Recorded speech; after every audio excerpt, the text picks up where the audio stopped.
ብዙ ነገር ሞከርኩኝ ለፋሁኝ ቤቷ ተመላለስኩኝ ይቅርታም ጠይቄያታለሁኝ ከአንድም 2-3 ጊዜ ኢቭን ልጄን እስከ አላሳይም እስከ ማለት ድረስ ደርሳ በብዙ አይነት መንገድ ተጣልተን ተለያይተን ነው ተያዘው ማለት ነው።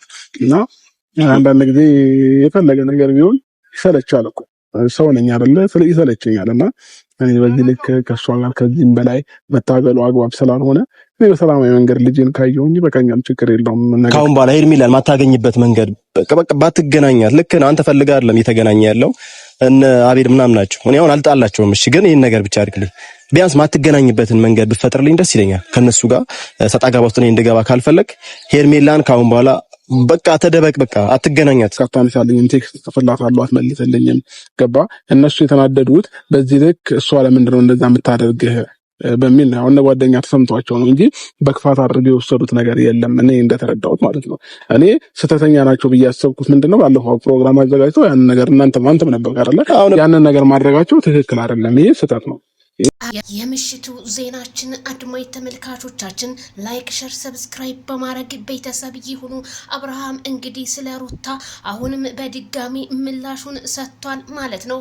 ሩታ እኔ ቴክስት ስጽፍላት ስደውልላት አትመልስልኝም ነበር። በዛ የተነሳ እኔም ተናድጄ ያለሁበትን ቦታ ስለማላቀው እንዲሁም በዙሪያ ያሉት አብርሽ ነብሩኬና እናቤላ የተለያዩ ሰዎች በእኔ ህይወት ገብተው ሄርሜላን ወደ እኔ ህይወት ያመጧት እነሱ ናቸው እንጂ እውነት እኔ ልጄን እፈልገዋለሁ፣ ልጄን እየሄድኩኝ አያለሁኝ በማለት አብርሃም ተናገረ። ስለዚህ አብርሃም ከሄርሜላ ጋር ያለው ግንኙነት ዝም ብሎ እንደ ጓደኝነት እንጂ ለትዳርም ለምንም ፈልጊያት አይደለም። በዛ ላይ ደግሞ የተለያየ ፕሮግራም አድርገው በመጥራታቸው በጣም ነው ያዘንኩትኝ ብሏል። አያችሁ የሰው ልጅ ቆም ብሎ ራሱን ሲታዘብ አብርሽ አሁን ጓደኞቹን እየታዘባቸው ነው። ምክንያቱም በጣም የሚወዳት ሚስቱንና ትልቅ መስዋዕት የተከፈለላትን ሩቲ ሀብቴን ማለት ነው እሷን መለየት እንደማይፈልግ ነው ዛሬ እንግዲህ ቡቻ ሲጠይቅ የነበረው ማለት ነው። እንዲሁም አቶ ብቻ መቼም ቡቻ በዩቲዩብ ላይ እንደጎረረ ይሄዋለ ቦክስ ገጥማለሁ ይላል 24 ሰዓት ግን ሲገጥም አላየንም። ምን አለ ይሄን ቦክስክን ጡንቻህን በተግባር ብታሳየኝ እላለሁኝ።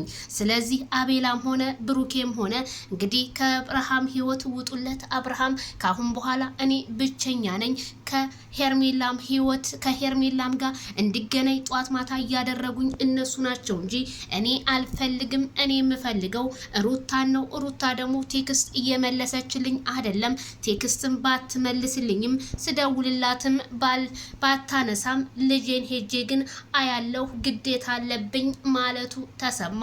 እንኳን ደስ ያላችሁ ቤተሰብ።